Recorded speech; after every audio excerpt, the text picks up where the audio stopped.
Combined defence services examination CDSE, ये exam क्या है? भारत के अंदर ये एक अकेला ऐसा एग्जामिनेशन है इसको क्रैक करके आप अपने रिस्पेक्टिव एकेडमीज के अंदर जा सकते हैं। अनमैरिड जो कैंडिडेट्स होते हैं उन्हीं को अलाउ किया जाता है, वो प्रेफरेबल होते हैं। आपका माइंड ठीक है, आपका फोकस अच्छा है, तो आप सभी जगह बढ़िया कर पाएंगे। सीट्स कितनी होंगी, कितनी अवेलेबिलिटी होती है सीट्स की? मैथ्स को 2 पार्ट में डिवाइड करते हैं, मैथमेटिक और एडवांस। सबसे इम्पॉर्टेंट होता है पेपर मिलने के बाद पेपर में जो क्वेश्चन है वहां पर ये सिलेक्शन करना कि किसको करना और किसको नहीं करना। कंबाइंड डिफेंस सर्विसेज एग्जामिनेशन और NDA एग्जाम में क्या डिफरेंस है? गर्ल्स के लिए सर अकॉर्डिंग टू मी अगर आज के टाइम पर देखा जाए तो this is the best career option. NDA का SSB और CDS के SSB के लेवल में क्या फर्क अगर है? आपने अंग्रेजी बढ़िया से तैयार कर ली है, अगर आपकी इंग्लिश प्रिपेयर्ड है, तो समझ लीजिए कि आप सिलेक्शन के बहुत करीब हैं। जहाँ पे हम NCERTs भी कवर करने वाले हैं। अगर आप चाहते हैं आप रैंक लेकर आए, कि आपकी लाइफ में आपका वाई बड़ा इंपॉर्टेंट होता है। इतना वाइड पोर्शन होता है,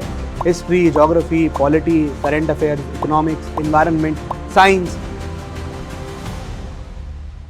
जय हिंद दोस्तों, नमस्कार, स्वागत है आप सभी लोगों का डिफेंस वाला यूट्यूब चैनल पर। आज डिफेंस वाला की पूरी टीम यहाँ पर आई है और अलग अलग जगह से सारी फैकल्टीज़ आज यहाँ पर मिले हैं। Rahul sir, Danish sir, Prathamesh sir, Gopal sir, on my left Sameer sir, Vikrant sir, Pramod sir, सभी लोग यहाँ पर हैं। सब लोगों से बहुत सारी बातें होंगी CDS एग्ज़ाम के अराउंड और बहुत सारे ऐसे सवाल मैं आज लेके आया हूँ जो लोगों से मैं पूछूंगा। और मज़े की बात यह है कि इनको पता भी नहीं है और तब से मैं यही बात का मज़ा ले रहा हूँ कि सवाल के जवाब क्या होने वाले हैं। तो बहुत सारी चीज़ें होंगी दोस्तों, है ना। हम लोग CDS के अराउंड बात करेंगे कि CDS एग्जामिनेशन क्या होता है, IMA, INA, AFA के अंदर जाने की क्या एलिजिबिलिटी है, कैसे ये NDA से अलग है, और फिर उसके बाद हम लोग ये भी डिस्कस करेंगे कि SSB के लेवल में जो डिफरेंस है दोनों NDA और CDS में वो क्या है। तो बहुत सारे डिस्कशंस होंगे, सब चीज़ें जानेंगे। तो स्टार्ट करते हैं। सबसे पहले तो I welcome all the faculties here, सभी लोग यहाँ बैठे हुए हैं और सभी लोगों की तरफ से जय हिंद आप सभी लोगों को। तो शुरुआत करते हैं। सबसे पहला सवाल यही है मेरा और वो प्रथमेश सर से है। Sir, combined defence services examination CDSE, ये एग्जाम क्या है, इसके बारे में प्लीज़ बताइए एक बार। जी सर, सबसे पहले तो जय हिंद टू एवरीवन। देखिए नाम से क्लियर हो रहा है, combined defence services examination. Indian army की बात हम करें, इंडियन नेवी की बात करें, इंडियन एयरफोर्स की बात करें, भारत के अंदर ये एक अकेला ऐसा एग्जामिनेशन है जिसको क्रैक करके आप अपने रिस्पेक्टिव एकेडमीज के अंदर जा सकते हैं। और सर दूसरी सबसे बड़ी बात इस एग्जामिनेशन की ये है कि ये चीज़ मैटर नहीं करती कि आपका बैकग्राउंड क्या रहा था। अगर आप इवन आर्ट्स बैकग्राउंड से भी हैं तो भी आप इंडियन आर्मी को ज्वाइन कर सकते हैं। तो कंबाइंड डिफेंस सर्विस एग्जामिनेशन जो कि UPSC साल में 2 बार कंडक्ट करवाता है, इंडिया का सबसे प्रेस्टिजियस एग्जाम मैं इसको बोल सकता हूँ। सारे डिफेंस एस्पिरेंट जो या तो ग्रेजुएट हो चुके हैं या अपना ग्रेजुएशन के लास्ट ईयर के अंदर है, वो इस एग्जाम के अंदर अपीयर हो सकते हैं और इंडियन आर्म फोर्सेस के अंदर ऑफिसर के रूप में, एक सैन्य अधिकारी के रूप में जाने का सबसे सुनहरा मौका एग्जामिनेशन आपको देता है। जी सर, बिल्कुल बिल्कुल। तो कंबाइंड डिफेंस सर्विसेज एग्जामिनेशन आपको IMA, INA और एयरफोर्स एकेडमी में आपको भेजता है, आप रिकमेंड होते हैं। लेकिन एक बड़ा सवाल राहुल सर ये भी आता है स्टूडेंट्स का कि NDA अभी तक हम सर दे रहे थे, अब हमारा NDA के लिमिट्स एग्जॉस्ट हो चुके हैं, हमारा रिकमेंडेशन नहीं हुआ, हम सेलेक्ट नहीं हुए, बट हमारा एम, हमारा ख्वाब, हमारा सपना फौज में जाने का है। कंबाइंड डिफेंस सर्विसेज एग्जामिनेशन और NDA एग्जाम में क्या डिफरेंस है, थोड़ा इसको बताइए। सर पहले तो थोड़ी सी सिमिलैरिटीज़ की बात करूंगा कि दोनों ही एग्ज़ाम किसी भी कैडेट को एलिजिबल करती है और वो एग्ज़ाम कंडक्ट होती आर्म्ड फोर्स को ज्वाइन करने के लिए। बट अगर दोनों में कुछ बेसिक डिफरेंस की बात करें तो सबसे पहले CDS के अंदर जो बच्चा अपनी ग्रेजुएशन कंप्लीट कर चुका हो या फिर अपनी ग्रेजुएशन के लास्ट ईयर में हो तब जाकर के वो CDS की एग्ज़ाम दे सकता है।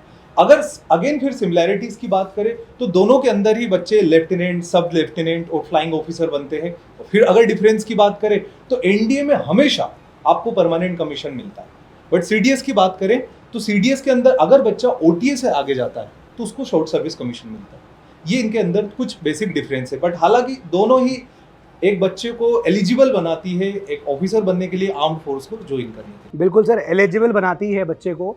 तो यहीं से समीर सर आपसे मेरा एक क्वेश्चन है, जैसा अभी राहुल सर ने बोला भी कि Indian military academy, Indian naval academy, air force academy में जाने के लिए जो एलिजिबिलिटी है वो क्या है, एज वाइज और एजुकेशन क्वालिफिकेशन वाइज, और क्या स्टूडेंट को करना चाहिए, थोड़ा सा बताइए इसके लिए। बिल्कुल सर। देखिए सर, मैं बात करूं तो हम जब IMA, AFA, OT और INA की बात करते हैं तो जिस प्रकार से हमने देखा कि NDA पास आउट होने के बाद हम सिर्फ खड़ग वासला जाते हैं, लेकिन CDS पास आउट होने के बाद हमारे पास 4 अकेडमीज होती हैं। हम इंडियन मिलिट्री एकेडमी जा सकते हैं, इंडियन नेवल एकेडमी जा सकते हैं, एयरफोर्स एकेडमी जा सकते हैं और ऑफिसर्स ट्रेनिंग एकेडमी जा सकते हैं। अब इनमें एज क्राइटेरिया जो होते हैं वो अलग अलग होते हैं। अगर मैं OTA और IMA की बात करता हूँ तो वहाँ पर सिर्फ और सिर्फ हम देख सकते हैं कि किसी भी रिकॉग्नाइज्ड यूनिवर्सिटी से आप ग्रेजुएशन डिग्री ले लीजिए और आप उसके लिए एलिजिबल होते हैं। अगर मैं INA की बात करता हूँ तो INA के लिए सर हम देखते हैं कि किसी भी एक रिकॉग्नाइज्ड यूनिवर्सिटी से हमारे पास इंजीनियरिंग की डिग्री होनी चाहिए।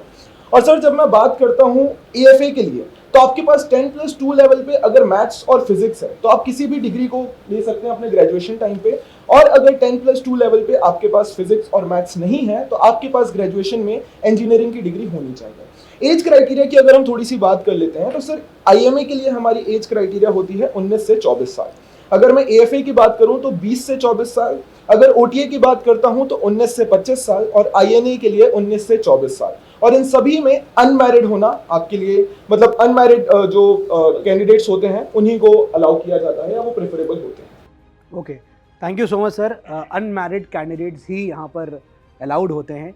नेक्स्ट क्वेश्चन की तरफ बढ़ते हैं। एक स्टूडेंट का ये भी यहाँ पर क्वेश्चन था, और उससे पहले स्टूडेंट ने क्वेश्चन को लेने से पहले मैं एक क्वेश्चन विक्रांत सर से यहाँ पूछूंगा। सर, एग्ज़ाम का पैटर्न क्या होता है ना, और एग्जामिनेशन में कौन कौन से सब्जेक्ट्स पे पूछा जाता है, कितने पेपर होते हैं, थोड़ा सा ये भी बताइए। First of all thank you very much sir and Jai Hind to each and everyone. अगर हम सीरियस एग्जामिनेशंस की बात करते हैं तो बेसिकली अलग अलग है। IMA के लिए पैटर्न्स ऑफ एग्जामिनेशंस अलग है और OTA के लिए पैटर्न ऑफ एग्जामिनेशन अलग है। अगर हम OTA के लिए बात करते हैं, बेसिकली यहाँ पर 2 सब्जेक्ट्स आपसे पूछे जाते हैं। एक आपका जनरल अवेयरनेस का सब्जेक्ट है जिसमें आपके रिस्पेक्टिव सब्जेक्ट्स जो भी आपके साइंस है, history, geography, polity, economics, current affairs आपके रिस्पेक्टिव है। साथ ही साथ अगर हम दूसरे पेपर की बात करते हैं तो दूसरा पेपर आपका इंग्लिश का पेपर है जो कंपलसरी है। फर्स्ट पेपर आपका इंग्लिश का होता है, फिर उसके बाद आपका GS का पेपर होता है। This is the pattern for the OT। दोनों पेपर की यदि हम बात करें 2 आवर्स का आपका पेपर है और 100 क्वेश्चन आपके यहाँ पर पूछे जाते हैं। अब बात करते हैं परमानेंट कमीशन, जिसमें हम लोग IMA की बात करें, INA की बात करें या फिर एयरफोर्स एकेडमी की बात करें। सो यहाँ पर बात करते हैं 3 पेपर आपके रिस्पेक्टिव पूछे जाते हैं। तो एक पेपर आपका GS का जो पेपर होगा, सेम इंग्लिश का आपका पेपर होगा, मैथमेटिक्स का पेपर होगा। तीनों पेपर की यदि हम लोग बात करें 2 आवर्स का आपका पेपर है और 100 मार्क्स ईच आपके यहाँ पर पूछे जाते हैं। Thank you so much sir. आगे बढ़ते हैं। उससे पहले दानिश सर, आप बहुत जिम करते रहते हैं, हम सभी लोग यहाँ पर देखते हैं कि इंस्टाग्राम पे दानिश सर की बहुत सारी ऐसे रील्स आती रहती है जो पूरी पुशअप मार रहे होते हैं, यहाँ पर घूसा मार रहे होते हैं। सर, SSB में क्या बॉडी बिल्डिंग ज़रूरी है, या बॉडी बिल्डिंग का क्या इंपॉर्टेंस है, फिजिक का क्या इंपॉर्टेंस है, क्यों आप करते हैं, क्या मतलब क्या करना चाह रहे हैं सर? सर, मुझे तो लगता है healthy mind resides in a healthy body, और ये बड़ी सिंपल सी बात है। अगर आपका माइंड ठीक है, आपका फोकस अच्छा है, तो आप सभी जगह बढ़िया कर पाएंगे। और जब आप बॉडी बिल्डिंग करते हैं या आप मार्शल आर्ट करते हैं या किसी भी स्पोर्ट में होते हैं, आप सिंपली सुबह उठ के भागते हैं, इतना भी करते हैं, तो आपका दिन भर फोकस बहुत अच्छा रहता है, आपको भूख अच्छे से लगती है, आपका मन अच्छा रहता है, और जब मूड अच्छा होता है और जो अच्छे मूड से आप कुछ भी करते हैं तो अल्टीमेटली वो बेटर होता है। अब अगर हम बात करें SSB की, तो सर कभी हम क्या सोच सकते हैं कि कोई सूखा फौजी है, एक कमज़ोर फौजी है? सर, ऐसा आप मुझे बोल रहे हैं मतलब प्रमोद सर, क्या करेंगे आप? तो मुझे ऐसा लगता है कि फौजी तो कमज़ोर नहीं होना चाहिए, और एक कम से कम सिविलियन के साथ, तो अगर सिविलियन से हम कंपेयर करें, 2 खड़े हों तो पर्सनालिटी में अलग दिख जाए कि हाँ ये फौजी है। तो ये मतलब ये मुझे पर्सनली बहुत फील होता है। बाल क्यों कटवा दिए थे आपने? बाल भी मैंने सर इसीलिए कटवाए, मुझे लगा कि ठीक है, कभी जो मेरी फाइट्स वगैरह होती थी, पुरानी फोटोज आपकी जो आती हैं उसमें जो आपकी चोटी ऐसे होती थी, सर मैं वो बच्चे भी मुझसे अभी तक पूछते रहते हैं कि बाल क्यों कटवा दिए, बाल क्यों कटवा दिए, तो मैं उनसे कहता हूँ भाई घर की खेती थी, दोबारा उगा लूंगा। तो ये है कि बस मूड था, कटवा लिया, पता नहीं कब दोबारा बढ़ जाए, मैं दोबारा भी बढ़ा लूँगा। चलिए सर, आपसे अगला क्वेश्चन है कि इंग्लिश जो है, अभी विक्रांत सर जिसका जिक्र कर रहे थे, पेपर होता है, इंग्लिश गर्ल्स का बड़ा फेवरेट सब्जेक्ट क्यों होता है, और इंग्लिश का इंपॉर्टेंस CDS में क्या है?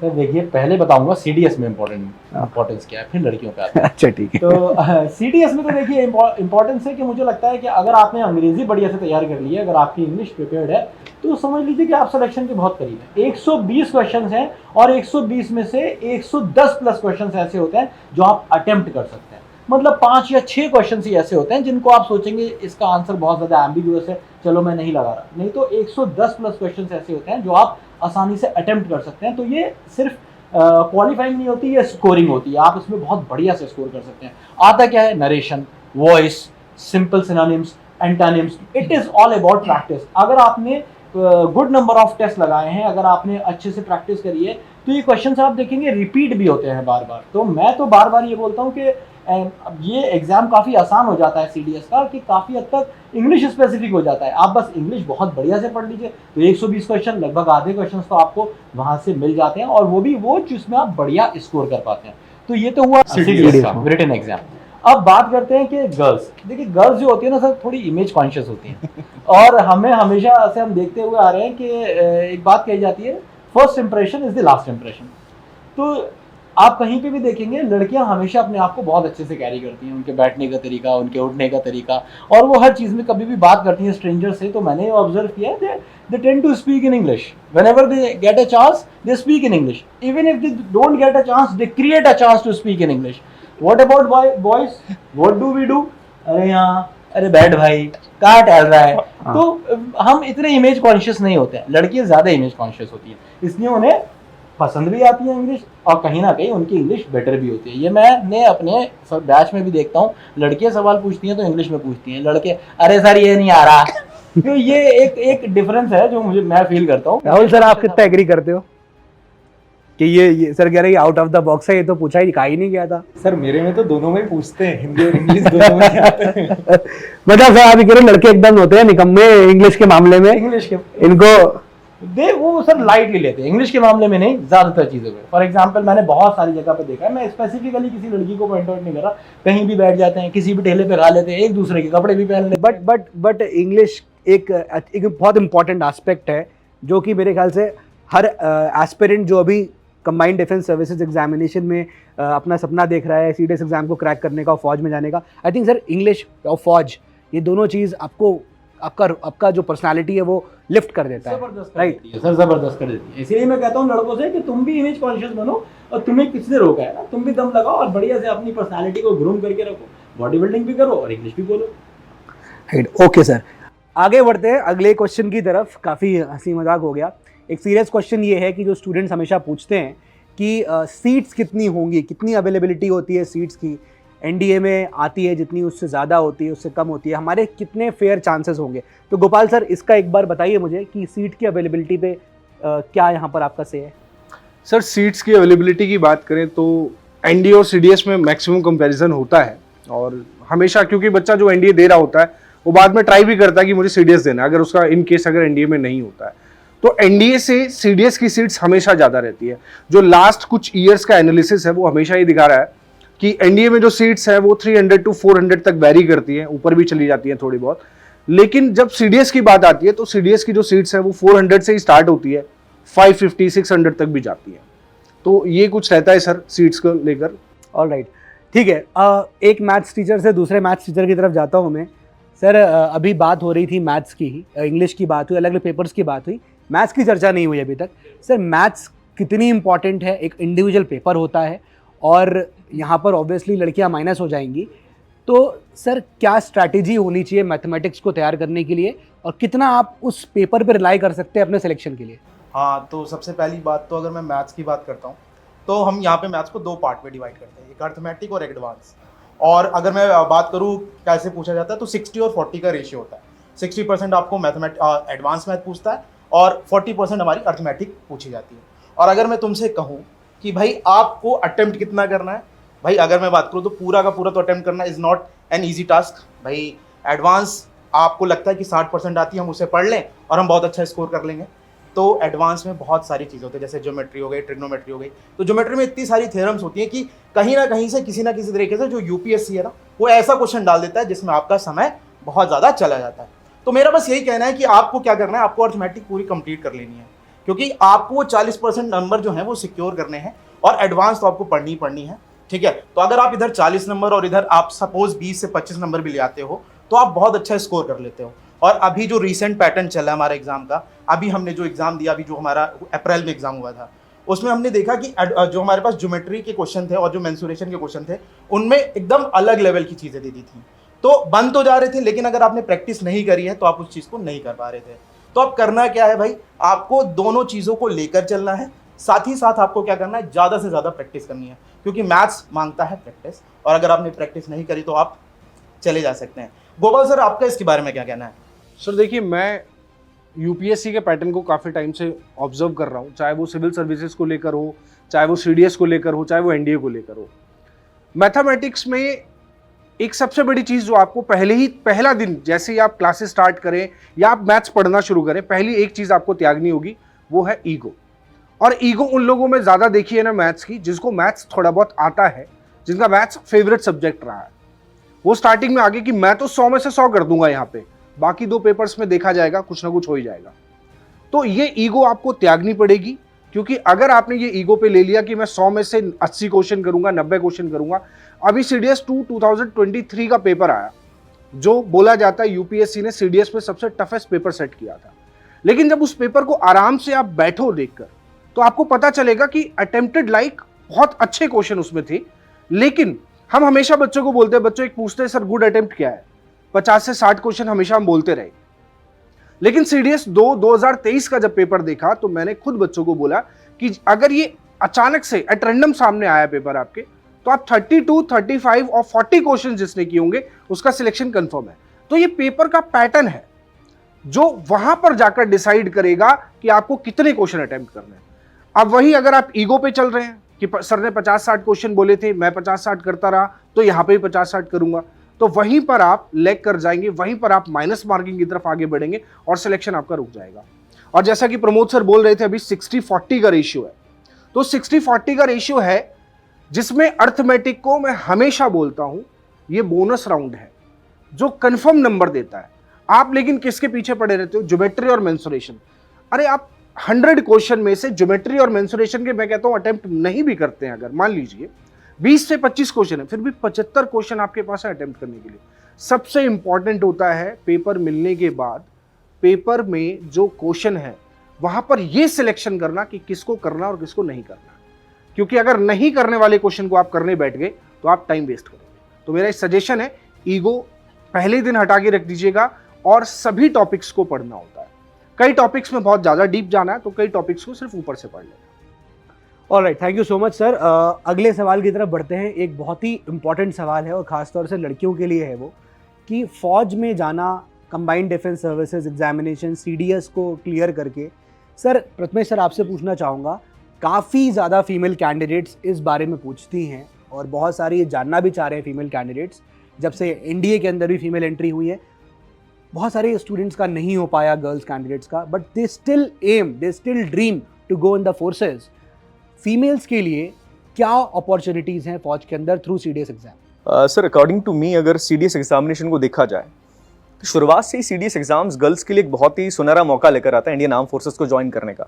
हाँ, हालांकि इसके द्वारा आप केवल इंडियन आर्मी को ज्वाइन कर सकते हैं, बट देखिए इंडियन आर्मी को ज्वाइन करने के भी अपने एक फ़ायदे होते हैं। फ़ायदे क्या है उसके बारे में कभी हम बाद में बात करेंगे, बट एक बहुत सुनहरा मौका होता है। सबसे पहली चीज़ सर ये है कि एक जॉब सिक्योरिटी। ऑलरेडी हम सब जानते हैं कि हाँ, देश प्रेम की भावना होती है, बट कई बार जॉब सिक्योरिटी को भी हमें देखना पड़ता है, क्योंकि हम एक पहलू को सिर्फ पढ़ें और दूसरे पहलू को हटा दें, ये चीज़ नहीं हो सकती है। जॉब सिक्योरिटी यहाँ पर होती है। इसके बाद एक बड़ा सवाल ये आता था कि क्या गर्ल्स को परमानेंट कमीशन दिया जाएगा? इसका भी जवाब आ चुका है। अब आप लोग देख रहे हैं कि एनडीए के अंदर गर्ल्स की एंट्री हो गई, दैट मीन्स एनडीए के अंदर परमानेंट कमीशन दे दिया जाएगा, ऑब्वियसली दे दिया जाएगा। अभी कुछ समय पहले आपने शायद न्यूज़ पढ़ी होगी कि ऑनरेबल सुप्रीम कोर्ट ने भी जवाब मांगा है, आर्मी से जवाब मांगा है कि आईएमए के अंदर गर्ल्स की एंट्री क्यों नहीं की जा रही, और वहां से भी ये पॉसिबिलिटीज है, बिल्कुल बन रही पॉसिबिलिटीज कि गर्ल्स को भी परमानेंट कमीशन दे दिया जाएगा। तो गर्ल्स के लिए सर बहुत अच्छा मौका होता है। और जब हम आर्म फोर्सेस की बात करते हैं, स्पेसिफिकली अगर मैं गर्ल्स के लिए बात करूं, तो आर्म फोर्सेस केवल ऑपरेशंस के बारे में नहीं है कि आपको केवल वेपन्स लेकर जाना है, हथियारों के साथ लड़ाई लड़नी है। आर्मी टेक्निकल फील्ड के अंदर भी है, आर्मी साइकोलॉजिकल फील्ड के अंदर भी, आर्मी लिटरेचर फील्ड के अंदर भी काम करती है। मतलब आर्मी के अंदर बहुत सारी फील्ड्स होती है। तो गर्ल्स के लिए सर अकॉर्डिंग टू मी, अगर आज के टाइम पर देखा जाए तो this is the best career option. आप इसे अगर फाइनेंशियल प्रोस्पेक्टिव से देखें, प्रमोशन के प्रोस्पेक्टिव से देखें, या आप अपने करियर के अंदर एक एडवेंचर लाइफ चाहते हैं जिसमें आप देश के लिए भी कुछ करना चाहते हैं, सो इंडियन आर्म फोर्सेस एक बहुत सुनहरा मौका देती है। और सर सीडीएस मेरे हिसाब से सबसे बेहतरीन तरीका है। दूसरा एक रीजन सर इसका ये भी होता है कि गर्ल्स ओटीए ज्वाइन कर सकती है। अब क्या होता है, कई बार ये होता है कि गर्ल्स का मैथमेटिक्स अगर कमजोर भी है तो भी कोई प्रॉब्लम नहीं है, बिकॉज जब आप ओटीए की प्रिपरेशन कर रहे हैं यहाँ पे तो आपको केवल इंग्लिश का और जो अपना जीएस वाला पेपर है वो आपको देना होता है, बाकी आपको मैथमेटिक्स का पेपर नहीं देना है। So according to me sir ये बहुत अच्छा तरीका है गर्ल्स के लिए इंडियन आर्म फोर्सेस को ज्वाइन करने का। Okay, thank you so much sir. Rahul sir बड़ा टेंशन में बैठे हैं आप, क्या बात है? राहुल सर तब से आप लोग देख रहे होंगे कितना टेंशन में है और सर के बाल इतने बड़े हो गए हैं। सर कह रहे हैं कि अब बस ऐसे ही रहना है। सर फौज के अंदर आपके बाल से ही मुझे सवाल एक आ गया, फौज के अंदर जो है हेयर कट कैसा रखना पड़ता है? आप ऐसे बाल रख सकते हैं फौज में जाके? नहीं, ऐसे बाल फौज के अंदर बिल्कुल नहीं रख सकते। हाँ, देखो सर, फौज क्या है, एक यूनिटी का सिंबल होता है। जैसे जब हम बाहर रहते हैं, स्कूल्स में जाते हैं, तो हमने देखे हो कई बच्चों के अलग अलग प्रकार के हेयर स्टाइल होते हैं, रंग बिरंगे रंग होते हैं बालों के अंदर। बट जब हम आर्मी के अंदर जाते हैं तो पहले दिन ही जब हमारा डॉक्यूमेंटेशन होता है उसके बाद मिलिट्री क्रू कट किया जाता है, जिसके अंदर हमारे सभी लोगों की सिमिलर टाइप से हेयर कटिंग होती है, ताकि सभी बच्चों के बीच में एक सिमिलैरिटीज दिखे, एक यूनिटी दिखे। ऐसा ना लगे कि कोई मतलब बड़े बाल करके बैठा है, कोई किसी के छोटे बाल है, ऐसा नहीं। सभी एक जैसे दिखाई देना चाहिए, एक सिमिलैरिटी का सिंबल होता है सर। गर्ल्स के लिए भी यही है? गर्ल्स के लिए भी सर, एक्चुअल में गर्ल्स की भी वहाँ पर हेयर कटिंग होती है और एकदम सिमिलर सारे लड़कों और लड़कियों की एक ही तरह की मिलिट्री क्रू कट होती है सर। ठीक है, तो क्रू कट पे आ जाते हैं, विक्रांत सर से बात करते हैं। विक्रांत सर थोड़ा बताइए कि मेडिकल रिक्वायरमेंट्स में कभी और डिटेल से हम इसमें बहुत अच्छे से बात करेंगे, बट आईसाइट का क्या सिनारियो रहता है? चश्मा जैसे देखो गोपाल सर लगाए हुए हैं, प्रमोद सर लगाए हुए हैं, राहुल सर लगाए हैं, तो ये चश्मा इनको लगा है, पढ़ाई ज़्यादा कर रहे थे, ये सब हुआ। लेकिन आप मुझे बताइए कि सीडीएस के हिसाब से आईसाइट, मेडिकल रिक्वायरमेंट्स में आईसाइट की क्या क्या रिक्वायरमेंट होती है, और हाइट, गर्ल्स और बॉयज़ दोनों, मेल और फीमेल दोनों? फर्स्ट ऑफ ऑल बात कर लेते हैं हाइट की। अगर हम लोग हाइट की बात करते हैं सो हाइट में भी कुछ आपके एक्सेप्शनल केसेस हैं। फॉर एग्जांपल अगर हम लोग नॉर्थ ईस्ट ट्रेन की बात कर लेते हैं या फिर हम लोग हिली एरियाज़ की बात कर लेते हैं, सो यहाँ पर नॉर्मली क्या होता है, हाइट्स का थोड़ा सा कम रहता है। सो इंडियन आर्मी की बात कर लेते हैं, इंडियन नेवी की बात कर लेते हैं या फिर इंडियन एयरफोर्स की बात कर लेते हैं, यहाँ पर हाइट रिलैक्सेशन है।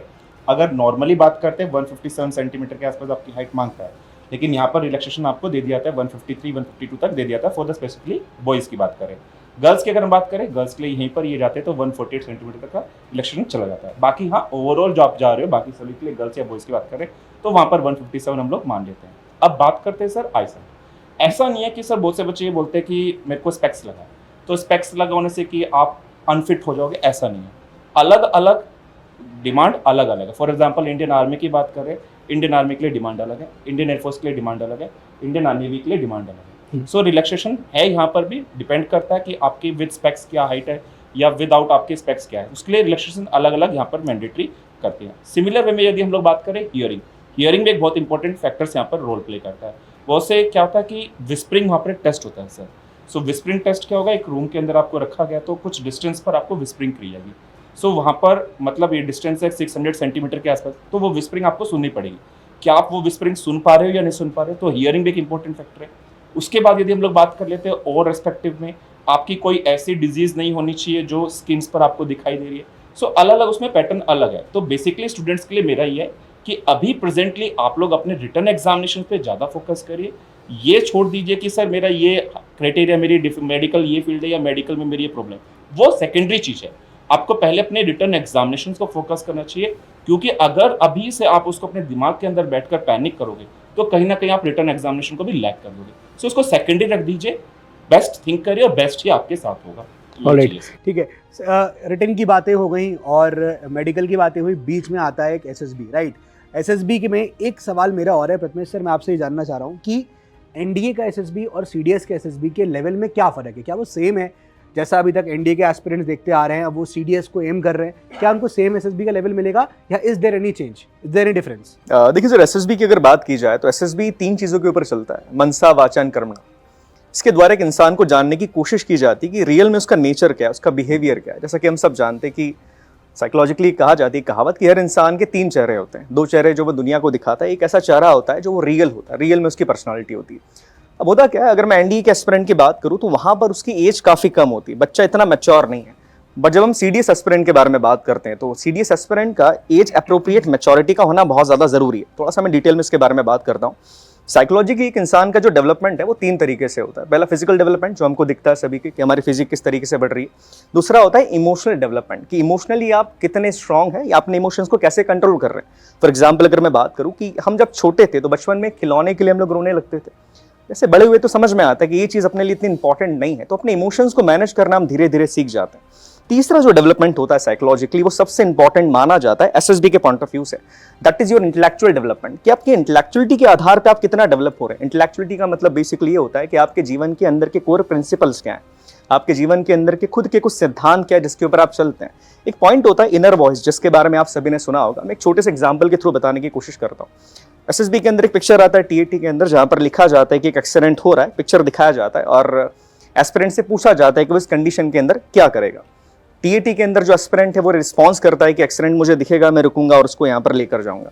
बट कई बार क्या होता है कि रियल लाइफ सिनेरियो के अंदर जब हम ये चीज़ देखते हैं तो कई बार हमारे कुछ लोग होते हैं जिनके अंदर से चीज़ नहीं होती, उनका जो इंटेलेक्चुअल डेवलपमेंट है वो इतना नहीं हो रहा है कि वो सेंस ऑफ रिस्पॉन्सिबिलिटी को समझ पाए कि मेरी रिस्पॉन्सिबिलिटी मेरे समाज के लिए भी होती है।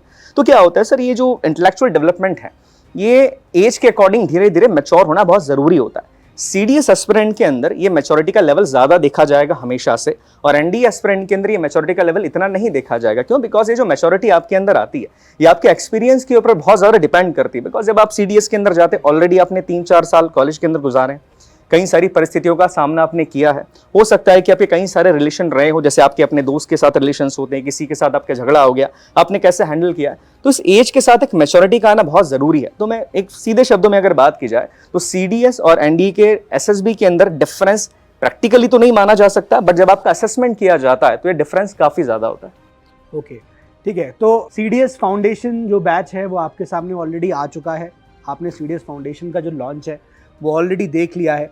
तो कुल मिला के अब सवाल यही है आप लोगों के लिए, जो आप लोग पूछ भी रहे होगे या आप लोग सोचते भी होगे, और यहाँ पर सभी जो फैकल्टीज़ बैठे हैं आपको ये बताएंगे भी कि हम क्यों सीडीएस फाउंडेशन बैच लेके आए। ये हम बातें जो इतनी आपके साथ कर रहे थे आपको यही गाइड करने के लिए कि बहुत सारे स्टूडेंट्स हैं जो एनडीए उनका ड्रीम फुलफिल नहीं हो पाया, है ना। कोई बात नहीं, आपके पास अभी भी मौका है, आप सीडीएस एग्ज़ाम को क्रैक करके जा सकते हैं फौज के अंदर, और इसीलिए डिफेंस वाला ने ये इनिशिएटिव लिया है और आपके लिए हम ये सीडीएस फाउंडेशन बैच लेकर आए हैं। सर बहुत सारी डिमांड थी कि जिस हिसाब से एनडीए फाउंडेशन चल रहा है सीडीएस फाउंडेशन भी लाया जाए, और उसके पीछे का जो बेसिक ऑब्जेक्टिव है वो यही है कि भाई आपके पास पर्याप्त समय होगा कि आप उसको प्रॉपर टाइम दे पाएंगे, क्योंकि जो सिलेबस है हमने देख रहे हैं इस बार जो जितनी लेवल पे अब वो यूपीएससी जा रहा है वो सवाल धीरे धीरे टफ होते चले जा रहे हैं। तो सबसे पहला सवाल सर गोपाल सर मैं आपसे ही पूछ रहा हूँ, वाई सीडीएस फाउंडेशन से स्टूडेंट को क्या हेल्प होने वाली है? सर जैसे कि सीडीएस के बाद आपने फाउंडेशन बोला ही है, तो हम इस दुनिया में जब भी किसी चीज़ का निर्माण करते हैं तो हमेशा उसकी नींव रखते हैं, मतलब फाउंडेशन रखते हैं। ऐसे ही सीडीएस का फाउंडेशन बैच हम इसीलिए लेकर आए हैं क्योंकि आपको प्रॉपर, अब हर कोई रैंक की तरफ भाग रहा है। अभी नीट की रैंक में कितनी सारी चीज़ें चल रही हैं, ऐसे ही सीडीएस हो चाहे वो एनडीए हो चाहे कोई भी एग्जाम, हर कोई रैंक की तरफ भाग रहा है कि मुझे रैंक चाहिए। अब रैंक के लिए एक तपस्या है जो आपको करनी है। अब ये तपस्या एक दिन की 6 महीने की नहीं है, इसमें टाइम लगता है, आपको प्रॉपर टाइम देना पड़ेगा। और इसीलिए हमने फाउंडेशन का जो ड्यूरेशन है वो भी रखा हुआ है 15 मंथ्स। तो आपको अगर फाउंडेशन आप लेंगे तो सबसे बड़ा बेनिफिट आपको ये मिलता है कि आपके दिमाग में कोई भी सवाल कारण, मतलब कोई भी सवाल आपके मन में आता है तो उसका कारण आपको पता होता है। मैथ्स में खासकर मैं हमेशा बोलता हूं कि भाई मैथ्स को जब भी पढ़ो तो हर चीज का कारण जानने की कोशिश करो कि आखिर वो ऐसा क्यों हो रहा है। और मैथ्स एक लॉजिकल सब्जेक्ट है, तो बिना वाई रीजन के हम ये कर नहीं सकते, तो उसके लिए हमें चाहिए होता है थोड़ा सा टाइम, थोड़ा नहीं बहुत अच्छा खासा टाइम चाहिए होता है।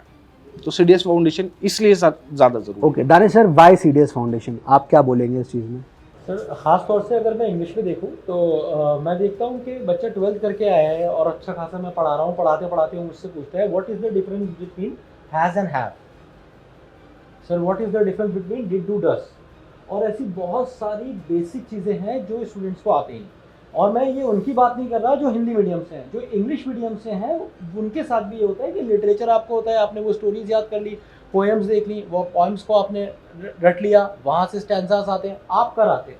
लेकिन अल्टीमेटली ये कंपैरेटिव एग्जाम्स है, यहाँ पे क्वेश्चंस ऑब्जेक्टिव होते हैं और आपके पास क्लियर कॉन्सेप्ट्स होने चाहिए, तभी आप उनको कर पाते हैं। तो CDS फाउंडेशन एक ऐसा बैच है जिसमें हमने प्लान किया है कि आपको बिल्कुल बेसिक से पढ़ाएंगे, और जो कुछ चीज़ें आपकी किसी भी कारणवश आपके स्कूल में छूट गई हैं तो वो आपको यहाँ पे कंप्लीट करा दी जाएंगे, चाहे वो नरेशन हो या वॉइस हो, टेंसेस जैसी चीज़ें बिल्कुल बेसिक से आपको पढ़ाई जाएंगी और गहराई तक पढ़ाई जाएंगी। फिर उस पर आपको अप्रोप्रिएट प्रैक्टिस भी कराई जाएगी, तो कुछ ऐसा बचेगा ही नहीं। और इनफैक्ट आप 1 साल के अंदर अंदर अपने आप को इतना कॉन्फिडेंट फील करेंगे कि आप बेताब होंगे कि जल्दी से मेरा पेपर हो, मैं एग्जाम दे के आऊँ, ये सब तो मुझे आता है। जब आप मॉक टेस्ट देंगे तो आपका कॉन्फिडेंस एक अलग ही लेवल पे होगा, और ये मुझे लगता है हम सिर्फ CDS फाउंडेशन से ही कर सकते हैं। राइट, मतलब अभी यार देखो, आप लोग अब 12th पास करके अगर फर्स्ट ईयर में आए होगे, या फिर आपका कॉलेज का फर्स्ट ईयर से अब सेकेंड ईयर हो गया होगा, तो बात यही है कि कॉलेज के साथ जब आप अपनी प्रिपरेशन स्टार्ट कर दोगे, इसका मतलब आप जल्दी शुरुआत कर रहे हो। और कोई भी एस्पिरेंट अगर जल्दी शुरू करेगा, वो टाइम जो फैक्टर उसको मिल रहा हो ना, जो आपको टाइम का एज मिल रहा है, वो सबसे बड़ा आंसर है। मतलब आप अभी कॉलेज में गए हो, अगर आप फर्स्ट ईयर में आए हो या आप सेकेंड ईयर में आए हो, अभी आप अगले साल या अगले अटेम्प्ट में आप एग्जाम नहीं दे रहे हो। आपके पास मौके हैं कि आप कई बार जो पेपर अब होने वाले हैं, जैसे 1 सितंबर को होगा, फिर अगले साल होगा, आप कई सारे पेपर एनालाइज कर सकते हो, आप कई सारे पेपर्स को देख सकते हो कि कैसा हो रहा है ना, और उस हिसाब से आप अपनी प्रिपरेशन को हमेशा अप कर सकते हो। तो पहला एडवांटेज जो CDS फाउंडेशन का है वो है टाइम फैक्टर। आपको इतना लंबा समय मिल रहा है, आप अभी फर्स्ट ईयर सेकेंड ईयर में हो, आप बेटा एग्जाम देने जा रहे हो जब आपका ग्रेजुएशन कंप्लीट हो रहा होगा, आप अपीयरिंग में एग्जाम दोगे, इतना समय आपको मिल रहा है, उसको यूटिलाइज करिए, है ना। लोग कहते हैं सर कि कॉलेज लाइफ है, बाद में वापस नहीं आती। मेरा ये मानना है कि देखो, आपको शुरुआत करनी है तो अभी करनी है ना। ये जब बातें हैं ना कि ये कॉलेज लाइफ है, दोस्ती यारी अभी नहीं, आज चली गई तो कल फिर नहीं मिलेगी, देखो यार, चीज़ें ऐसी होती है ना कि आप नहीं करोगे, कोई और कर रहा होगा। कंपटीशन धीरे धीरे बढ़ता चला जा रहा है। और एक बात और सुन लीजिए कि कई स्टूडेंट क्या करते हैं ना, वो वेट करते हैं कि सर जब मैं आऊँ थर्ड ईयर में, जब मेरा अटेम्प्ट होगा, मैं उससे 6 महीने पहले, 8 महीने पहले, 10 महीने पहले पढ़ना शुरू कर दूंगा। बट जिस तरीके से लेवल अप हो रहा है चीज़ों का, सर यू नीड टाइम। आपको अच्छे से पढ़ना है, चीज़ों की अंडरस्टैंडिंग डेवलप करनी है, तो आपको टाइम चाहिए। और अगर आपको ये इंश्योर करना है कि पहले अटेम्प्ट में ही मैं गो थ्रू हो जाऊँ, तो मेरे ख्याल से this CDS foundation is the best answer to it. Vikrant sir, आप क्या कहते हैं? सर मेरा पर्सपेक्टिव थोड़ा बिल्कुल क्लियर है यहाँ पर। अगर हम ट्रेनिंग पीरियड की बात कर लेते हैं, चाहे मैं इंडियन आर्मी, नेवी, एयरफोर्स की बात करता हूँ, वहाँ पर ट्रेनिंग पीरियड जो है वो 1 महीने का तो नहीं है। वहाँ पर भी अगर आप ट्रेनिंग पीरियड देख रहे हो, वहाँ पर भी 1 ईयर या 1.5 ईयर का है। तो आप वहाँ से अंदाजा लगा लीजिए भाई, अगर Indian army, Indian navy, Indian air force को आपको मैच्योर एक जेंटलमैन कैडेट से आपको एक सोल्जर बनाने में टाइम लग रहा है, तो इसका मतलब worst of the worst condition से वो आपको निकाल कर निखार रहे हैं। तो सिमिलर वे में अगर आपको CDS एग्जामिनेशन को क्लियर करना है, तो एग्जाम सबसे पहले याद रख लीजिएगा, UPSC कंडक्ट करा रहा है। और UPSC के बारे में एक दूसरी फुल फॉर्म कही जाती है अनप्रेडिक्टेड सर्विस कमीशन। सो अगर अनप्रेडिक्टेड सर्विस कमीशन है, तो आपको गो थ्रू अभी से होना पड़ेगा कि भाई कितना मोस्ट ऑफ अनप्रेडिक्टेड ये पूछ सकता है, तो मैं सबके लिए अभी से तैयार हो जाऊं। और उसमें तैयार होने के लिए आपको कम से कम फाउंडेशन में, अब बैच में आपको कम से कम 1-1.5 साल का टाइम लगेगा। और आपको थ्योरी पढ़नी है, साथ साथ में जितनी आप प्रैक्टिस करोगे वो ज्यादा इंपॉर्टेंट है, क्योंकि प्रैक्टिस यहाँ पर मोस्ट इंपॉर्टेंट है। तो इस बैच का जो पिलर डिजाइन किया गया सर, वो इसीलिए डिजाइन किया गया कि आपको यहाँ पर पढ़ना तो है ही, साथ साथ में प्रैक्टिस करनी है, और worst of the worst condition के लिए आपको तैयार रहना है। ये मेरे पर्सपेक्टिव है। राहुल सर, यहीं से सवाल आगे यही है कि GS के अंदर, क्योंकि इतना वाइड पोर्शन होता है, history, geography, polity, current affairs, economics, environment, science, आप जल्दी शुरू कर रहे हैं, उसका कितना एडवांटेज GS के अंदर मिलने वाला है? सर मैं एक क्वेश्चन से इसको समझाता हूँ कि ज्योग्राफी का एक क्वेश्चन है कि जैसे NDA की एग्जाम में क्वेश्चन पूछा था कि दिल्ली कौन सी नदी के किनारे पर है, मतलब यमुना नदी के किनारे पर, हम सब जानते हैं। सेम ईयर में 2023 के पेपर 2 में CDS ने क्वेश्चन पूछा था कि एक बच्चा बेंगलोर से दिल्ली एग्जाम देने जा रहा है, दिल्ली, वो कितनी नदी पार करेगा। अब सर दोनों ही क्वेश्चन ये है कि वो यमुना तक तो जाएगा, बट जब वो रेलवे स्टेशन से उतरेगा तो दिल्ली का रेलवे स्टेशन यमुना के उस पार है या इस पार है। इतनी बारीकी से उनने क्वेश्चन पूछे गए। तो बेटा क्या होता है कि यहाँ पर क्वेश्चन ना सिर्फ और सिर्फ रिवर के ऊपर नहीं है। NDA में रिवर के ऊपर था, CDS में क्वेश्चन रेलवे स्टेशन के ऊपर भी हो गया, वो आपके इतने लंबे एरिया की टोपोग्राफी के ऊपर भी हो गया, और वही क्वेश्चन आपके ऑन द बैंक सिटी के ऊपर भी हो गया।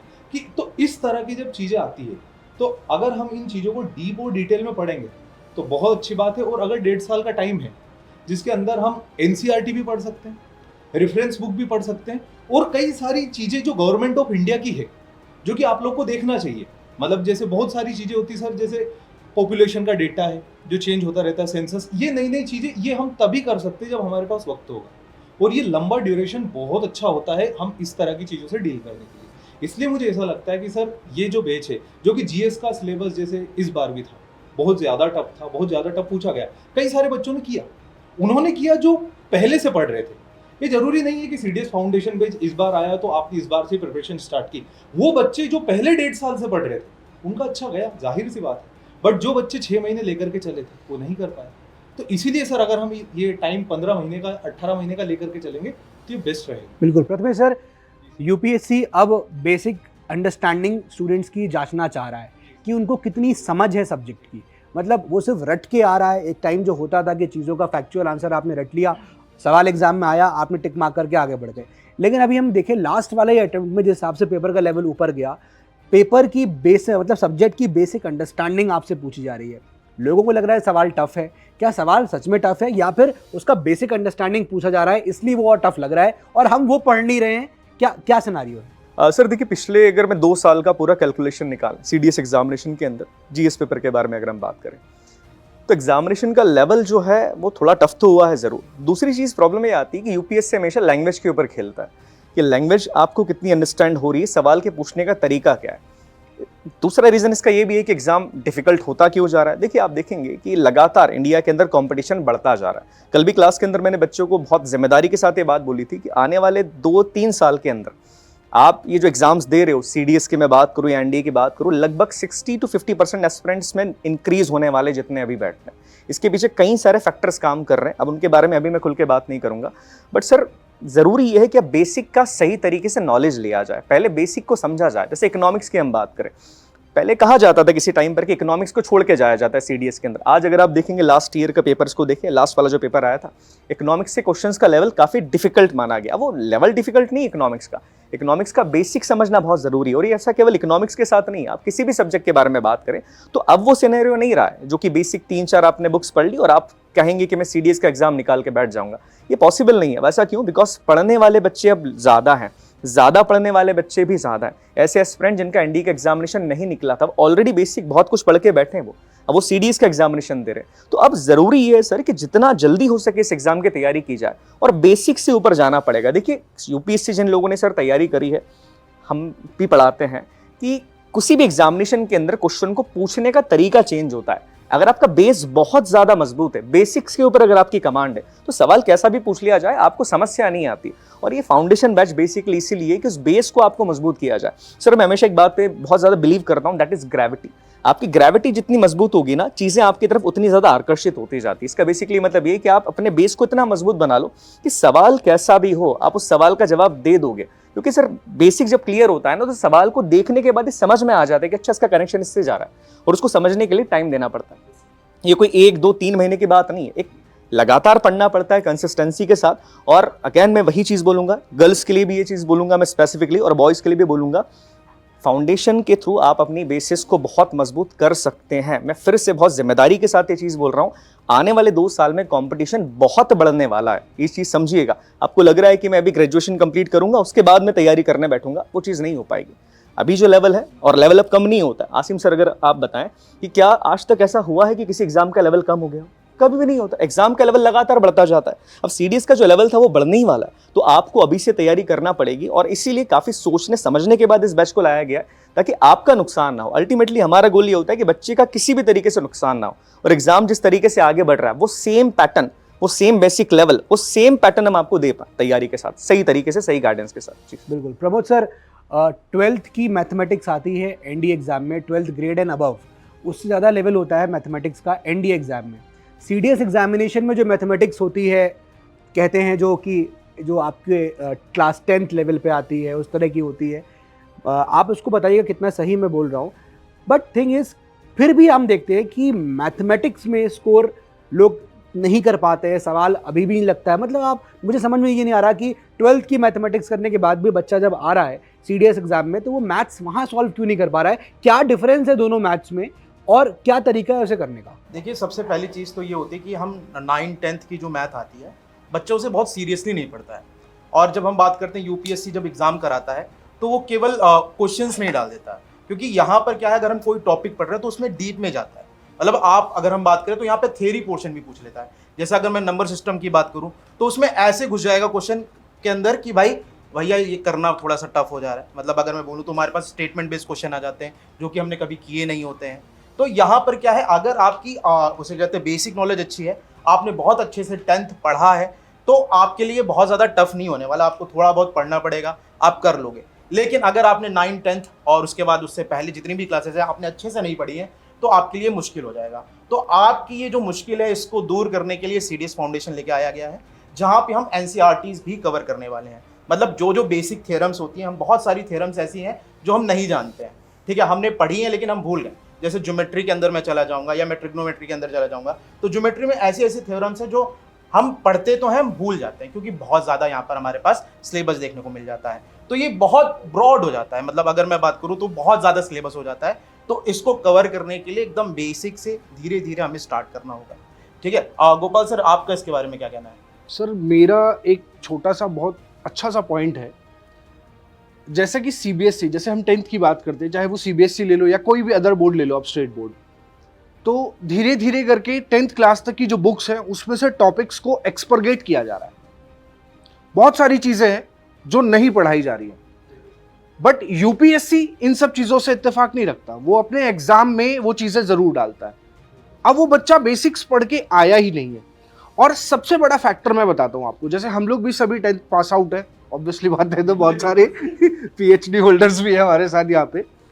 तो जब हम 10th पढ़ते हैं तो जैसा कि सर ने बताया कि उनका जो इमोशनल है मैथ्स में अगर देखा जाए तो वो उस टाइम, जैसे हमको बोल दिया कि sine square theta plus cos square theta 1 होता है, हमको बोल दिया गया क्वाड्रेंट्स में फर्स्ट क्वाड्रेंट में सारे पॉजिटिव होते हैं, सारे ट्रिग्नोमेट्रिक रेशियोज पॉजिटिव। अच्छा, हम मान लेते थे, हम तर्क नहीं करते थे क्योंकि हमारे पास तर्क करने की शक्ति नहीं थी उस टाइम।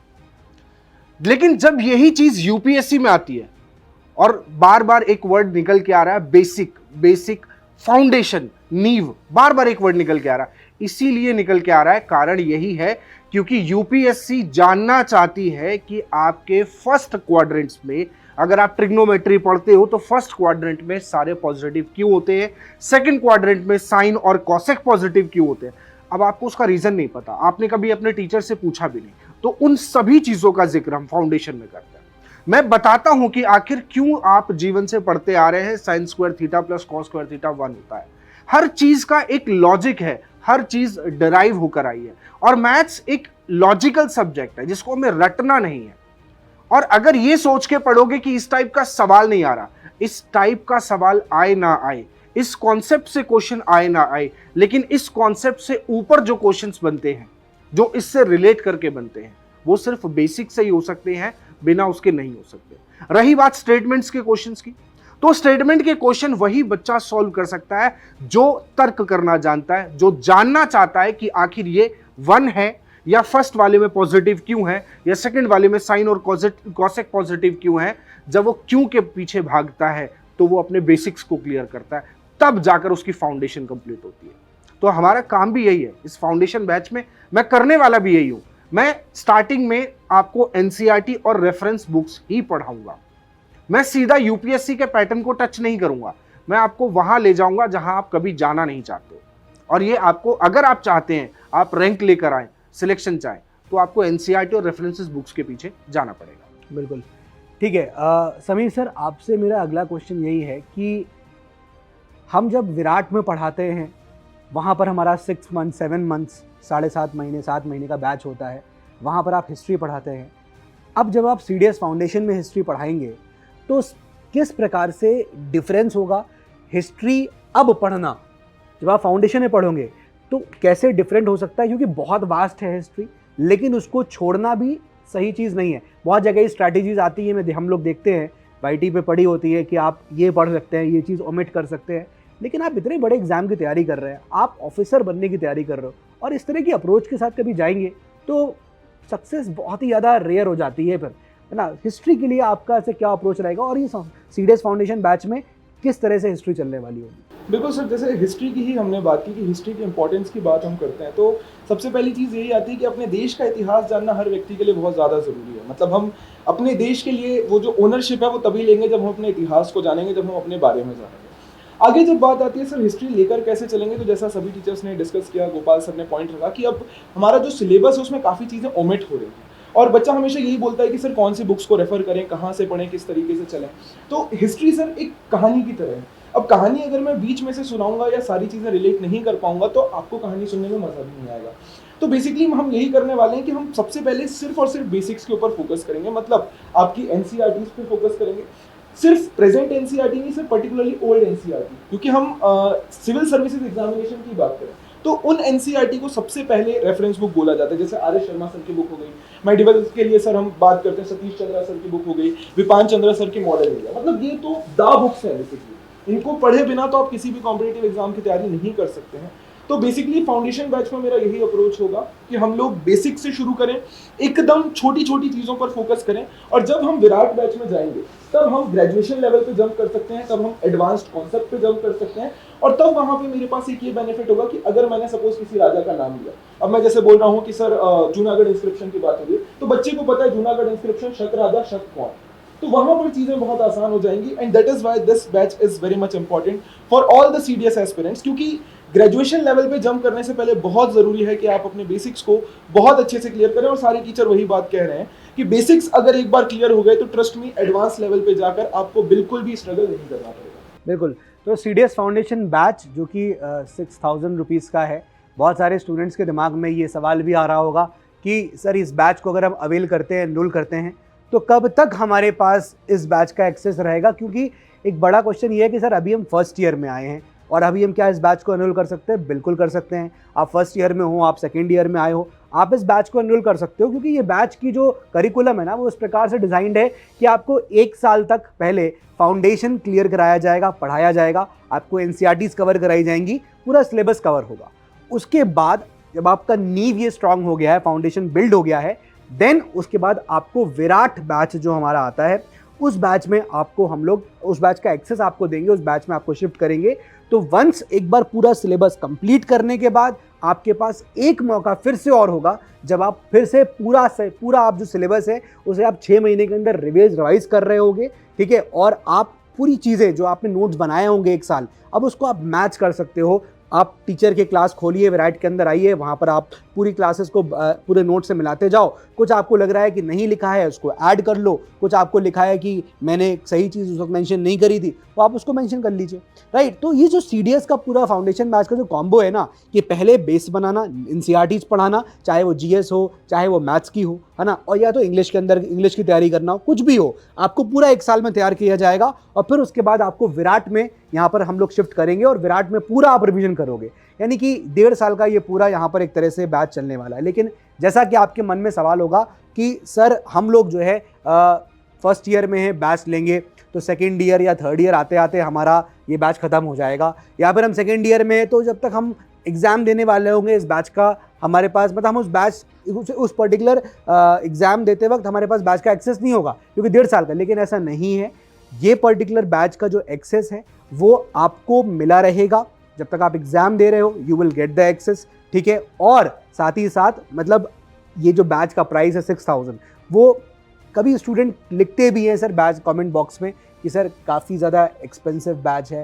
देखो यार, चीज़ क्या होती है, कुछ चीज़ें रन करने के लिए भी रिक्वायरमेंट होती है। अगर आप कैलकुलेट भी करोगे ना तो एज सच आपको लगेगा नहीं, क्योंकि आप विराट बैच देखेंगे तो वो भी समवेयर अराउंड 2,500 रुपये के आसपास होता है ना। और यहाँ पर आपको 2,500 में 6 महीने के आसपास वो बैच होता है, लेकिन यहाँ पर आपको 1.5 साल का बैच है, ठीक है। और फिर उसके बाद आपको उसका एक्सेस बना रहेगा, ठीक है। तो उस हिसाब से अगर आप देखोगे 6,000 तो आप कैलकुलेट कर सकते हो, राइट। सर राहुल सर, ये क्वेश्चन एक मेरा आपसे है कि सीडीएस फाउंडेशन की बात हम लोग यहाँ कर रहे हैं, काफ़ी इंपॉर्टेंट बैच है, काफ़ी इंपॉर्टेंट चर्चा कर रहे हैं। कॉलेज के साथ बच्चा इस बैच को मैनेज कैसे करेगा, क्योंकि अभी ये जो बच्चा है जो इस बैच को एनरोल कर रहा है वो कॉलेज भी जा रहा है, इनको कॉलेज भी करना है और साथ में प्रिपरेशन भी करनी है। कॉलेज के साथ कैसे इस बैच को मैनेज करें, नंबर ऑफ क्लासेस कैसे हम लोग बनाई हुई हैं कि वो मैनेज कर पाएगा, कैसे करना चाहिए उसे? बिल्कुल सही बोला सर आपने कि बच्चा कैसे इस टाइम को मैनेज करेगा। तो बेटा, हमने इस क्लास का जो ड्यूरेशन है वो 1.5 घंटे का रखा हुआ है और क्लास आपकी स्टार्ट होगी शाम को 7 बजे। 7 बजे से स्टार्ट होगी पहली क्लास, 8:30 बजे तक चलेगी, फिर 9 बजे से स्टार्ट होगी, 10:30 बजे तक चलेगी। मतलब दिन में अगर आप फर्स्ट ईयर में हो, सेकंड ईयर में हो, थर्ड ईयर में हो, डजेंट मैटर, आप अपना कॉलेज टाइम बिल्कुल यूटिलाइज कर सकते हो, रिलैक्स भी कर सकते हो, आराम भी कर सकते हो। उसके बाद शाम को सारे काम से फ्री होकर के 7 बजे से पढ़ना शुरू करेंगे, 10:30 बजे तक पढ़ेंगे। इस हिसाब से किसी भी एंगल से आपको टाइम मैनेजमेंट में इशू नहीं आएगा इस कोच को। बिल्कुल, मतलब एक बात क्लियर है कि आप कॉलेज जा रहे हो, ऑब्वियसली जाओगे, फर्स्ट ईयर सेकंड ईयर में हो तो वहाँ से आप वापस आओगे 5 बजे 6 बजे, कॉलेज खत्म हो रहा है, यू आर कमिंग बैक, आप घर आ रहे हैं, उसके बाद ये क्लासेस आप अटेंड कर सकते हैं, है ना। इसीलिए आपकी नंबर ऑफ क्लासेस 2 हैं, क्योंकि आपको लंबा दौड़ना है ना, आपको लंबा चलना है। It's not a one day game कि आपको अभी 1 महीने बाद या 3 महीने बाद एग्जाम है तो आप एकदम रगड़े पड़े हुए हैं। ये लंबा टाइम है, आपके पास अभी पूरा ग्रेजुएशन पड़ा हुआ है, लेकिन इसको आपको ऐसे हल्के में नहीं लेना है कि चलो अभी 3 साल है। यही चीज़ सोच के हम लोग इस बैच को लेके आए हैं कि भाई ये नहीं कि 3 साल है, देख लेंगे, पढ़ लेंगे, बैकलॉग कवर कर लेंगे, एक्सेस तो रहेगा ही, ये सब मत करना। ये इस तरह का एटीट्यूड अगर आप रख रहे हो तो आप फौज के लिए नहीं हो। भाई फौज के लिए अगर आप जा रहे हो ना तो वो डिसिप्लिन और एक फौजी, ये सिनोनिम्स हैं, समझ लो। अगर कोई बोल रहा है डिसिप्लिन, इसका मतलब वो फौजी बोल रहा है, और कोई फौजी बोल रहा है तो उसका मतलब वो डिसिप्लिन बोल रहा है। तो ये 2 वर्ड्स एक जैसे, ये एटीट्यूड मत रखना कभी। आपको जो एडवांटेज मिल रहा है ना बैच अर्ली ज्वाइन करके, जो अर्ली स्टार्ट करने का, उसको मत जाने, उसको खोना मत, उसको यूटिलाइज करना, है ना। जैसे राहुल सर ने बोला, अभी आपके पास पर्याप्त समय रहेगा, आओ वापस क्लास देखो, क्लास के साथ नोट्स बनाओ, है ना, दूसरी क्लास देखो, बैकलॉग होने मत दो। इतना लंबा समय है, ठीक है, मैं मान सकता हूँ कि सर तबीयत खराब हो जाती है, कभी कहीं जाना पड़ गया, होता है, लेकिन पूरी रेस इस बात की है जो कम बैकलॉग क्रिएट रहेगा, जिसका जो कम डेविएट होगा, जो कम डिस्ट्रैक्ट होगा, वो इस रेस को जीतेगा। क्योंकि देखो डिस्ट्रैक्शंस भी होते हैं, क्योंकि ये ह्यूमन लाइफ है ना। कोई फंक्शंस भी आएंगे जहां आप जाओगे, कभी तबीयत भी खराब होगी, कभी कॉलेज का टाइम भी ज़्यादा होगा, कभी आपके एग्जाम भी आएंगे, सब चीज़ें होंगी, लेकिन जो कम इन चीज़ों में टाइम खराब करने का या फिर जाने का मौका देगा, जो जल्दी जल्दी वापस फिर से पढ़ाई स्टार्ट कर देगा, वही इसको जीतेगा। प्रथमेश सर, आपके लिए एक क्वेश्चन यही है कि स्टार्टिंग में तो स्टूडेंट जब बैच ज्वाइन करते हैं, किसी बात की बात करें, हम शौर्या की बात करें, विराट की बात करें, बच्चे बहुत ज़्यादा मोटिवेटेड रहते हैं, बहुत जोश में होते हैं। स्टार्टिंग में आते हैं, सर क्या पढ़ लें, कौन सी किताब पढ़ लें। फिर वो पूछता है कि सर एनसीईआरटी, हम लोग कहते हैं सर एनसीईआरटी पढ़ो, बच्चा कहेगा नहीं सर आपके नोट्स पढ़ने, एनसीईआरटी पढ़ने, और बताओ सर। फिर हम उसे किताब के नाम बताते हैं, ये पढ़ लो। फिर वो आता है 1 महीने बाद, जब उसको लगता है टाइम कम बचा है, सर अगर किताब ना पढ़े चल जाएगा, तो उसको लगता है कि ठीक है, हाँ ठीक है। फिर हम उसको वहाँ भी कॉन्फिडेंस देते हैं कि नोट्स पढ़ लो अपने और क्लास नोट्स देख लो, काफ़ी है। फिर 1 महीना और निकल जाता है, फिर वो आता है, सर पढ़ाई नहीं हो पाई, अब क्या करें। फिर आपके खाली नोट्स पढ़ लेंगे तो हो जाएगा। फिर अपन बोलते हैं हाँ चलो वो भी कर लो, उससे भी हो जाएगा। फिर वो 15 दिन पहले आता है, सर 1 शॉट देख लेंगे तो हो जाए। मतलब स्टूडेंट क्या करता है ना, स्टार्टिंग में जो है बड़ा जोश में रहता है, लेकिन धीरे धीरे over the period of time उसका जोश वो कम हो जाता है। कैसे सर इस जोश को मेंटेन रखें थ्रू आउट द ग्रेजुएशन? देखिए सर, मैं हमेशा से एक चीज़ मानता हूँ कि आपकी लाइफ में आपका वाई बड़ा इंपॉर्टेंट होता है। अब आप अपने आप से पूछो, why you want to join the Indian army. अगर ये पैसा है, मनी है, तो फिर ये जोश कभी बरकरार नहीं रहेगा। अगर ये नेशन है और अपनी जान से बढ़ के आप चाहते हो कि अपने देश के लिए मुझे कुछ करना है, नेशन के लिए कुछ करना है, तो वो जोश ऑटोमेटिकली अंदर से आ जाता है। और देखिए जोश, मोटिवेशन, ये बहुत टेम्पररी चीज़ें होती है। लाइफ में जो सबसे इंपॉर्टेंट चीज़ होती है दैट इज डिसिप्लिन। आपको स्वयं के अंदर एक अनुशासित वे के अंदर अपनी लाइफ को आगे बढ़ाना पड़ेगा। बिकॉज क्या होता है, शुरुआत में नई जब कोई चीज़ हमको मिलती है ना, बहुत मज़ा आता है कि हाँ बहुत सारी चीज़ें मिल गई, अब तो मैं ये कर दूंगा, वो कर दूंगा, मैं लाइफ में कुछ अचीव कर लूँगा।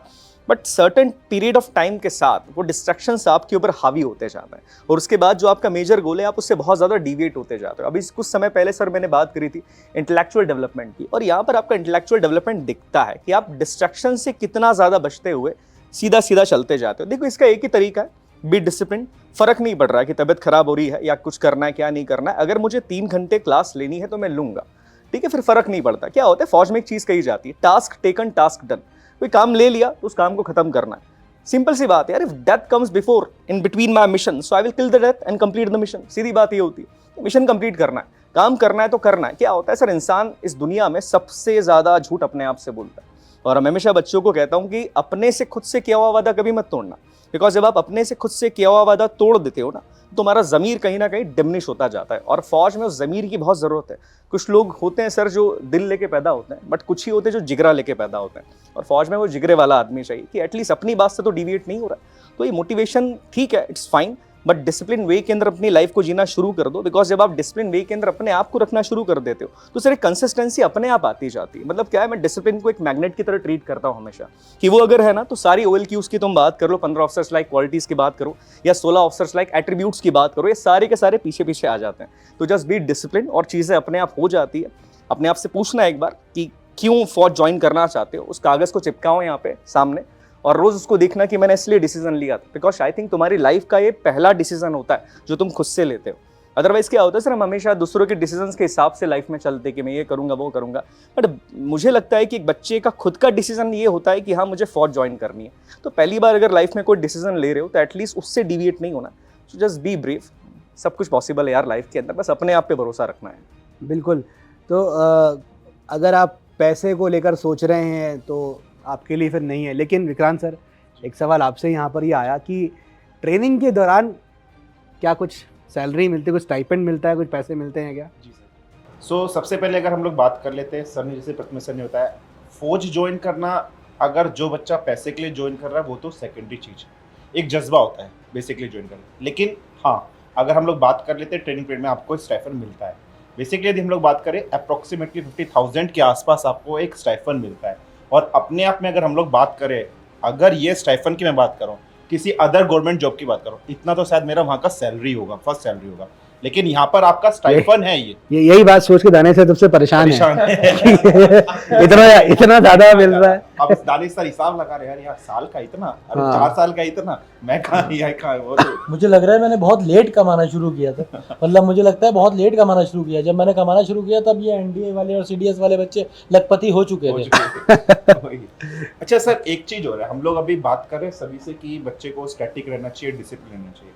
मेरा एक कहना एक हो रहा है कि पेरेंट्स का भी रोल बहुत बड़ा इंपॉर्टेंट होना चाहिए यहाँ पर। बहुत से हम लोग ये देखते हैं कि सर उनके घर में ना कुछ इन्वायरमेंटल कंडीशन ऐसे होते हैं जहाँ पर पेरेंट्स उनको थोड़ा सा प्रेशराइज करते हैं। So it's being a message to all the parents, please humbly, आप किसी भी बच्चे को प्लीज, अपने जो भी आपका बच्चा है उसको प्रेशराइज मत करिए। तो फिर मैं आपके लिए एक स्टेटमेंट बोल दूंगा, आपके जमाने में तो बस फॉर्म भरने से सरकारी नौकरी लग जाती थी, आपसे तो वो भी नहीं हुआ, तो कम से कम ये बच्चा कम से कम तैयारी तो कर रहा है, तो आप उसको प्रेशराइज बिल्कुल भी मत करिए। आप उसके लिए एक पिलर बनिए, मोटिवेट उसको करें, कभी उसको प्रेशराइज मत करिए।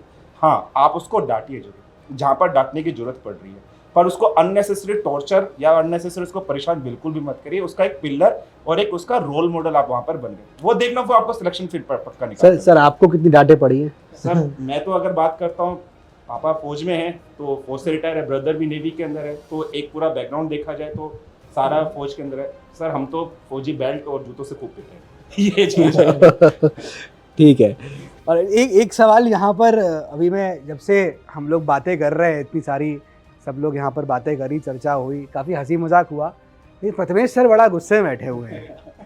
तो मैं प्रथमेश सर आपके लिए एक सवाल यही है कि फ़ौज में आपकी जो पर्सनालिटी है, बच्चे भी बोलते हैं, मिलते हैं इन पर्सन भी, हम लोग की मुलाकात लखनऊ में जब हुई ऑफलाइन सेंटर पे, तो सर से बच्चे बहुत डर रहे थे, यही कह रहे थे सर प्रथमेश सर से बात करने में बड़ा डर लगता है, लेकिन ऑन दी साइड बगल में राहुल सर बैठे थे तो इनसे बात करने में कोई दिक्कत नहीं आती है।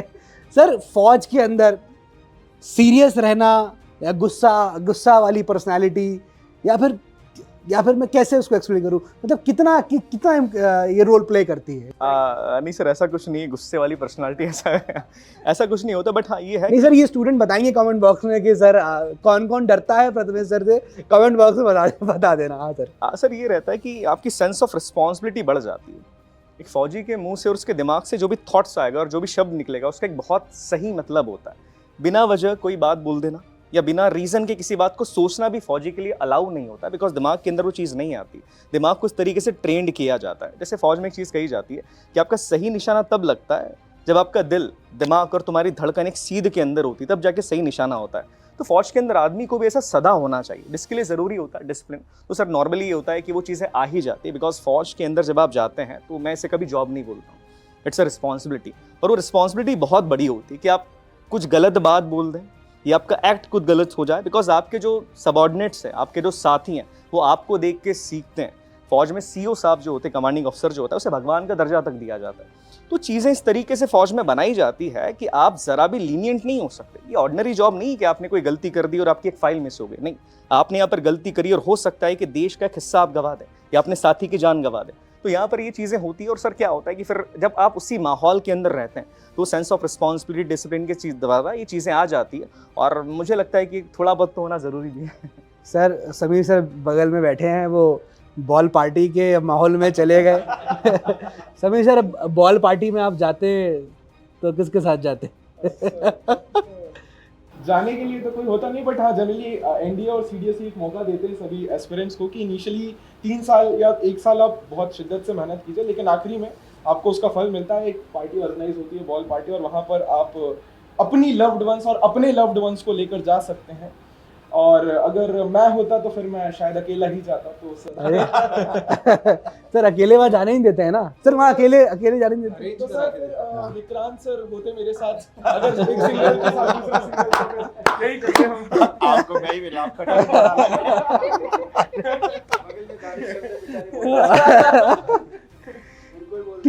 ठीक है।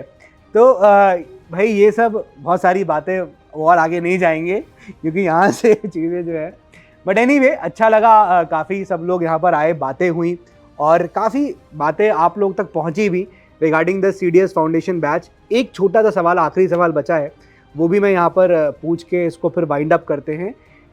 Sir short service commission, Prathamesh sir please ये बताइएगा, शॉर्ट सर्विस कमीशन और परमानेंट कमीशन, इनमें क्या डिफरेंस?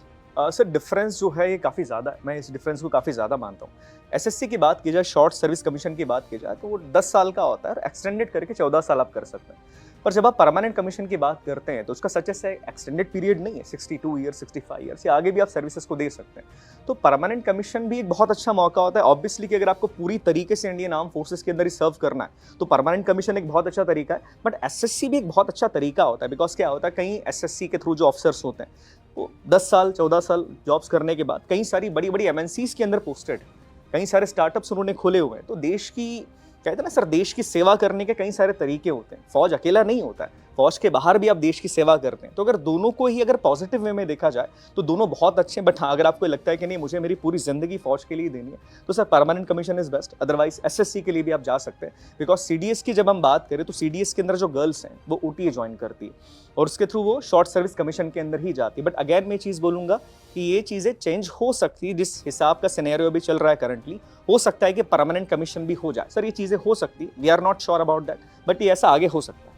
बिल्कुल। कुछ इंटरनल एग्जाम्स भी होते हैं शायद इसमें, जिसमें हम एसएससी से फिर पीसी में जा सकते हैं। हाँ सर, इंटरनल एग्जाम्स भी होते हैं। विक्रांत सर आप क्या कहेंगे इसके बारे में? बिल्कुल सर, जैसे आपने बताया कि 10 इयर्स का एक मिनिमम पीरियड है, उसके बाद 14 इयर्स एक्सटेंडेड आप कर सकते हो। हाँ, अगर आप उसके बाद आप शॉर्ट सर्विस कमीशन को परमानेंट कमीशन में कन्वर्ट करना चाहते हो तो एक डिपार्टमेंटल एग्जाम होता है, तो आप उसको देकर अपना परमानेंट कमीशन कन्वर्ट कर सकते हो। ये सब बातें जब हो रही थी तो प्रमोद सर सोच रहे थे कि मैं कैसे जाता आईएमए में, बॉल पार्टी में मुझे जाना है। प्रमोद सर आप सोच रहे थे ना? आज बता देता हूँ, अभी आज की डेट में जब हम लोग ये सब बातें कर रहे हैं, प्रमोद सर का इस वक्त दिल थोड़ा टूटा हुआ है। ये चीज़ जो है कट भी मत करना, ऐसे डाल देना। नानी सर आपका बॉल पार्टी क्या है? क्या बताना, दिल टूटा हुआ है क्या टूटा हुआ है? नहीं, राहुल सर का तो सही है। राहुल सर का तो सही है, सभी जानते हैं सर। चलो ठीक है, अब ये सभा, आज ये सेशन यहीं पर ख़त्म करते हैं और उम्मीद है आपको चीज़ें पहुंच गई होंगी। सीडीएस फाउंडेशन बैच जो जल्दी स्टार्ट हो रहा है ना, 6000 रुपीज़ इसका बैच का प्राइस है। इसको आप एनरोल कर सकते हैं PW ऐप पर जाकर। एक बहुत ही इम्पॉर्टेंट स्टेप हमने भी लिया है, आप भी अगर इसको सोच रहे हैं तो एक आपके लिए काफ़ी एक क्विक स्टार्ट होगा, अर्ली स्टार्ट होगा, जिसमें आप अपने सपना जो आप देख रहे हैं फ़ौज में जाने का, अगर वो किसी वजह से रह गया, एनडीए के थ्रू आप नहीं जा पाए, या फिर मान लीजिए आपने एनडीए नहीं दिया, आपको पहले पता ही नहीं था कि हम इस फील्ड में भी जा सकते हैं, तो भाई ये भी एक रास्ता है कंबाइंड डिफेंस सर्विसेज एग्जामिनेशन का। ये बैच आपको प्रिपेयर करेगा, आपके फाउंडेशन को स्ट्रॉन्ग करेगा और इस बैच के थ्रू आप अपने उस सपने को पूरा कर सकते हैं, क्योंकि आपको जिस हिसाब से पढ़ाया जाएगा, आपको जो इतना लंबा समय मिल रहा है एग्ज़ाम से पहले, आपको 3 साल का समय है, 2 साल का समय है, अच्छे से प्रिपेयर कर सकते हो, है ना। आपको डेली कोशिश ही करनी है कि आप 2 घंटा पढ़ पाओ। आपको डेली 2-2.5 घंटा भी समय निकाल लोगे तो मेरे ख्याल से अभी के लिए बहुत इनफ है। जब आपके लिए आपका एग्ज़ाम आने वाला होगा, उस वक्त आप एग्ज़ाम से पहले फिर आप 6 घंटा 7 घंटा इस तरह से पढ़ के इस एग्ज़ाम को 100%, इनफैक्ट 200% आप रिटन ईजिली क्लियर कर सकते हो। And on top of that, ये जो आपको 3 साल का समय मिलेगा, 2 साल का समय मिलेगा, इसमें आप अपनी पर्सनालिटी को बहुत अच्छे तरीके से इसको बना सकते हो। पर्सनालिटी, आप अपनी ऑफिसर लाइक क्वालिटीज़, जिसके बारे में बैच के अंदर आपसे प्रथमेश सर, विक्रांत सर बात करते ही रहेंगे। इसकी क्लासेस भी आपको वहाँ पर मिलेंगी, आपको ऑलरेडी बताया गया है बैच लॉन्च के अंदर, ठीक है। तो चलिए फिर हम लोग मिलते हैं अपने अगले किसी और सेशन में। पूरी टीम आपसे फिर वहाँ पर ही मुलाकात करेगी। और किसी तरह के आपको डाउट्स हों तो आप कमेंट बॉक्स में ज़रूर मेंशन करिएगा, है ना। कमेंट बॉक्स में एक फॉर्म भी अटैच किया गया है। किसी भी तरीके का अगर आपको लगता है कि हमें डाउट हो रहा है तो उस फॉर्म को आप फिल कर सकते हैं।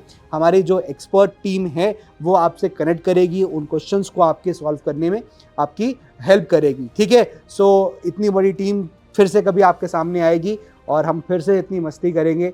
और ये सब बातें जो हुई है सिर्फ अपने तक रखना, इसे कहीं बताना नहीं किसी को, बहुत पर्सनल बातें हैं ये सब, ठीक है।